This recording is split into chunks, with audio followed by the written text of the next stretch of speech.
પત્રકાર પરિષદમાં ઉપસ્થિત ભારતીય જનતા પાર્ટીના સૌ આગેવાનો, પત્રકારો અને મીડિયાના ભાઈઓ, આજે હું આપ સૌની સમક્ષ વિકસિત ભારત માટેના બજેટ 2025-26ના મુખ્ય બિંદુઓની વાત કરવા માગું છું. આદરણીય પ્રધાનમંત્રી શ્રી નરેન્દ્રભાઈ મોદી સાહેબના નેતૃત્વમાં અને દીવ, દમણ અને દાદરા નગર હવેલીના પ્રશાસક શ્રી પ્રફુલભાઈ પટેલના નેતૃત્વમાં દમણ વિકાસના પથે છે. આ બજેટ આદરણીય પ્રધાનમંત્રી શ્રી નરેન્દ્રભાઈ મોદી સાહેબના વિકસિત ભારતના સંકલ્પને ગતિ આપશે. આ બજેટ ભારતના 141 કરોડ લોકોના સપનાઓને પૂર્ણ કરવા માટેનું બજેટ પણ છે. આ બજેટ ભારતને મજબૂત, સશક્ત અને આત્મનિર્ભર બનાવવા માટેનું બજેટ છે. આ બજેટ ભારતના ઉભરતા મધ્યમ વર્ગની આકાંક્ષાને પૂરું કરનારું બજેટ છે. માનનીય પ્રધાનમંત્રી શ્રી નરેન્દ્રભાઈ મોદી સાહેબના નેતૃત્વ હેઠળ આ બજેટ ગરીબો, યુવાનો, ખેડૂતો અને મહિલાઓના સશક્તિકરણ, સન્માન અને વિકાસ માટેનું આ બજેટ છે. કોંગ્રેસના કાર્યકાળમાં 2014 પહેલાં આપણી અર્થવ્યવસ્થા 10મા સ્થાને હતી અને આજે નરેન્દ્રભાઈના નેતૃત્વમાં ભારતના વિશ્વની ટોપની 5મી અર્થવ્યવસ્થામાં સ્થાન મેળવી ચૂક્યા છે. તે આપણા માટે ગૌરવની વાત છે. માનનીય પ્રધાનમંત્રી શ્રી નરેન્દ્રભાઈ મોદી સાહેબના નેતૃત્વમાં સરકાર ત્રીજા કાર્યકાળમાં 3 ગણી ગતિએ કામ કરી રહી છે. આ બજેટ વિકસિત ભારતના લક્ષ્યને પ્રાપ્ત કરવાની દિશામાં મહત્વનું પગલું છે. શ્રેષ્ઠ રાષ્ટ્રના નિર્માણમાં આપણે પણ સૌ યોગદાન આપીએ એવી શુભકામનાઓ કરું છું. મેડમ, આ જે બજેટ પ્રસ્તુત થયું છે તેમાં સંઘ પ્રદેશ, દાદરા નગર હવેલી અને દમણ દીવ માટે શું વિશેષતાઓ છે? અહીંની કંપનીઝ છે, મચ્છીમારો છે કે અન્ય વ્યવસાયને શું અલગથી લાભ આપવામાં આવશે? માનનીય વડાપ્રધાન શ્રી નરેન્દ્રભાઈ મોદી સાહેબના નેતૃત્વમાં સૌનો સાથ, સૌનો વિકાસના મંત્રને લઈ દરેક વર્ગનો વિકાસ થાય એ પ્રકારે અમારી સરકાર કામ કરી રહી છે. ખાસ કરીને દમણ, દીવ એ દરિયાકાંઠે આવેલું છે અને એ માટે માછીમારો અને ડેરી ખેડૂતોને લોન સુવિધા મળી રહે તે માટે કિસાન ક્રેડિટ કાર્ડ દ્વારા 7.7 કરોડ ખેડૂતોને આ લાભ મળવાનો છે. કિસાન ક્રેડિટ કાર્ડની લોન મર્યાદા પણ 3 લાખ રૂપિયાથી વધારીને 5 લાખ રૂપિયા કરવામાં આવી છે. આ નિર્ણયથી દીવ, દમણ, દાદરા અને નગર હવેલીના ખેડૂત અને ખાસ કરીને માછીમારોને તેનો ફાયદો થશે. મેડમ, આવનારા જે ઇલેક્શન્સ છે, ત્રણેય સંઘ પ્રદેશોની જે સ્વરાજ સંસ્થાઓનું ઇલેક્શન્સ છે, તો શું ને ધ્યાનમાં રાખીને શું અહીંના માછીમારોને જે ડીઝલ આપવામાં આવે છે, સબસિડાઇઝ ડીઝલ, એમાં હજુ કોઈ રિયાયત આપવામાં આવશે કે એની ઇન્ડસ્ટ્રીઝને કોઈ અલગથી પેકેજ આપી એ લોકોના માટે કોઈ સહાયતા કરવામાં આવશે? માનનીય વડાપ્રધાન શ્રી નરેન્દ્રભાઈના નેતૃત્વની અંદર આજે વિશ્વની 5મી અર્થવ્યવસ્થા બની છે અને આગામી દિવસોની અંદર ભારત વિકસિત ભારત બનવા તરફ જઈ રહ્યું છે. દરેક વર્ગને લઈને ખેડૂત, કિસાન, યુવા, મહિલાઓ એ આગળ વધે એ પ્રકારે અમારી સરકાર કામ કરી રહી છે અને વિકસિત ભારતની સંકલ્પના સાથે અમારી સરકાર आगे बढ़ी रही है. संघ राज्य क्षेत्र में बजट के बारे में बात करना, यहाँ आना, ये मेरे सौभाग्य की बात है. इस कार्यक्रम में उपस्थित प्रदेश प्रमुख दीपेश जी, पूर्व सांसद लालूभाई पटेल, जिला अध्यक्ष भरतभाई पटेल, दमन नगर पालिका के महापौर अश्विन दमनिया जी, सेलवास नगर पालिका के मेयर रजनी सेठी, प्रमुख दमन इंडस्ट्रीज एसोसिएशन सत्येंद्र जी, संयोजक इंडस्ट्रियल अग्रवाल पवन जी, राजेश भाई, महेश भाई, बिंदु भाई, पवन अग्रवाल, सब भारतीय जनता पार्टी के पदाधिकारी, नगर सेवक, भाइयों और बहनों, દમણમાં એટલે ખૂબ આનંદ થયો. 2 દિવસ પહેલા મેઘાલય હતી, મણિપુર, અરુણાચલ, અસમ, કર્ણાટક, તેલંગાણા આ બધામાં પ્રવાસ કર્યો છે. અનેક રાજ્યોમાં એસ્પિરેશનલ ડિસ્ટ્રિક્ટને હિસાબે કંઈક ને કંઈક જવાનું થાય છે. ભારત અનેકતામાં એકતા, વિવિધતામાં એકતા એના દર્શન કરવાનો બહુ જલ્દી મોકો મળ્યો. પણ આપ સૌને મળી ખૂબ આનંદ થયો. મારા પૂર્વ વક્તાએ બજેટ માટે ખૂબ 2-3 વાતો કરી કે આ વખતનું બજેટ માનનીય વડાપ્રધાન શ્રી નરેન્દ્રભાઈ મોદી સાહેબના નેતૃત્વમાં અને વિત્ત મંત્રી નિર્મલા સીતારામન જીએ જે બજેટ આપ્યું એ બજેટથી મધ્યમ વર્ગના લોકો ખાસ આનંદ અનુભવી રહ્યા છે.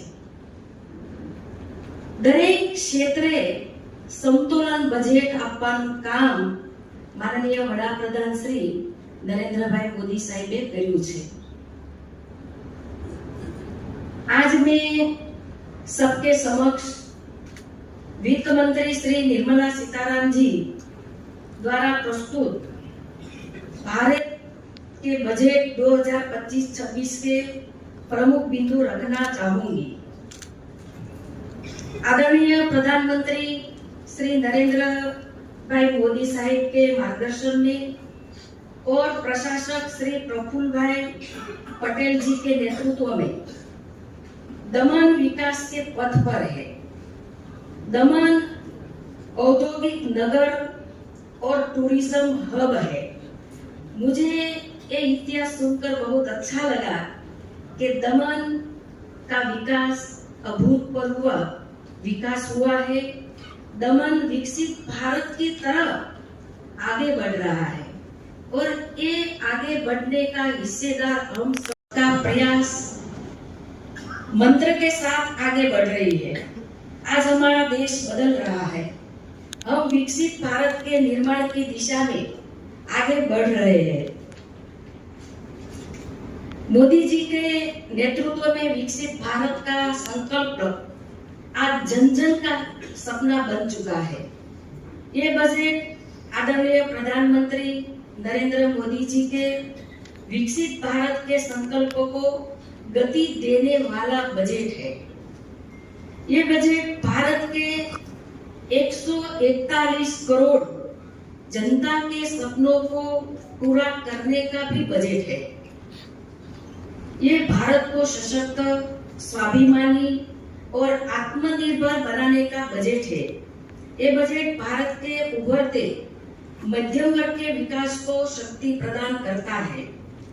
आदरणीय प्रधानमंत्री युवा, किसान और नारी शक्ति के सशक्तिकरण करने, उनका सम्मान और विकास करने वाला ये बजट है. भाइयों और बहनों, कांग्रेस के कार्यकाल की बात करें तो 2014 से पहले हमारी इकोनॉमी 10वें स्थान पर थी. आज भारत विश्व की टॉप 5 इकोनॉमी में पहुंच चुका है और हम तीसरी सबसे बड़ी अर्थव्यवस्था की तरफ आगे बढ़ रहे हैं. ये हमारे लिए सौभाग्य की बात है. हमारी सरकार ने गरीबों से झूठे वादे नहीं किए हैं. बल्कि उन्हें वास्तविक विकास और समृद्ध प्रदान की है। हमारी सरकार ने कोरोना के विकट समय में 80 करोड़ लोगों को विना मूल्य अनाज दिया है और ये योजना 2019 तक जारी रहेगी। दीव, दमन, दादरा नगर हवेली में मत्स्य पालन को बढ़ावा मिलेगा। आदरणीय प्रधानमंत्री जी ने कहा है कि भारत के युवाओं की सोच का विस्तार आसमान से भी ऊंचा है। मोदी सरकार ने युवाओं की आकांक्षाओं को हमेशा प्राथमिकता दी है। भारत के युवाओं को विश्व स्तरीय शिक्षा दे के सशक्त बनाने के लिए सरकार लगातार प्रयासरत है।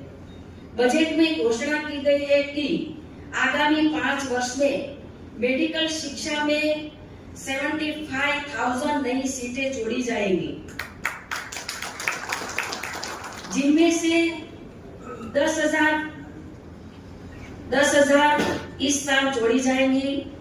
2024 के बाद आरंभ किए गए 5 IIT में 6,500 नई सीटें बढ़ाई जाएगी और पटना IIT का विस्तार किया जाएगा। देश की युवा शक्ति को मजबूत करने की यह पहल से दमन के युवा को उन्नत कौशल्य प्रदान होगा और रोजगार की नई तक का निर्माण होगा। हमारी सरकार ने समाज के हर छोटे और बड़े वर्ग का जीवन स्तर ऊपर लाने के लिए अनेक योजनाएं लागू की है। शहरी मजदूरों की लोन लिमिट बढ़कर 30,000 रुपए की गई है। इस योजना से 68 लाख से अधिक स्ट्रीट वेंडर को फायदा मिलेगा। प्रधानमंत्री नरेंद्र मोदी जी के नेतृत्व में हमारी सरकार ने देश भर में ऑनलाइन प्लेटफॉर्म पर काम कर रहे 1 करोड़ से अधिक गिग वर्कर्स की जरूरतों को पहचाना है। इस श्रमिकों को सामाजिक पहचान देने के लिए उन्हें पहचान पत्र जारी किए जाएंगे और ई श्रम पोर्टल पर रजिस्टर किया जाएगा। सूक्ष्म उद्योग के लिए 5 लाख रुपए की लिमिट वाले क्रेडिट कार्ड जारी किए गए हैं। पहले वर्ष में 10 लाख कार्ड जारी किए जाएंगे। इससे लघु उद्योग को आसानी से लोन मिलेगी। MSME के लिए लोन गारंटी कवर 5 करोड़ से बढ़ाकर 10 करोड़ किया गया है। भाई और बहनों यहाँ बैठे हुए हैं, ये MSME का जो निर्णय लिया है ये हमको आगे ले जाने के लिए बहुत योगदान देगा। आदरणीय प्रधानमंत्री श्री नरेंद्र मोदी जी के नेतृत्व में इस बजट में भारतीय खिलौना उद्योग को पुनर्जीवित करने पर जोर दिया है। भारत को खिलौना उत्पादन में वैश्विक हब बनाने का लक्ष्य है। भारतीय फुटवेयर और लेदर उद्योग सहायता के लिए नई योजना बनाई गई है। इस योजना से 22 लाख से अधिक लोगों को रोजगार मिलने की संभावना है। स्टार्टअप की बात करें तो 2016 में भारत में स्टार्टअप की संख्या 500 थी। आज 2024 में स्टार्टअप की संख्या 1.5 लाख से भी अधिक है। स्टार्टअप से हमारा युवाओं का नया विचार और रोजगार का सृजन हुआ है। स्टार्टअप को बढ़ावा देने के लिए क्रेडिट गारंटी की सीमा 10 करोड़ से बढ़ाकर 20 करोड़ रुपया कर दी गई है। बजट में टूरिज्म क्षेत्रों को बढ़ावा देने के लिए 50 प्रमुख स्थलों को विश्व स्तरीय सुविधा से विकसित किया जाएगा। ई वीजा प्रणाली को सरल बनाया जाएगा। ग्रामीण और धार्मिक पर्यटक को बढ़ावा देने के लिए होम स्टे व्यवसाय को मुद्रा लोन उपलब्ध कराई जाएगी। दीव, दमन और दादरा नगर हवेली में टूरिज्म क्षेत्र के विकास की अपार संभावनाएं है।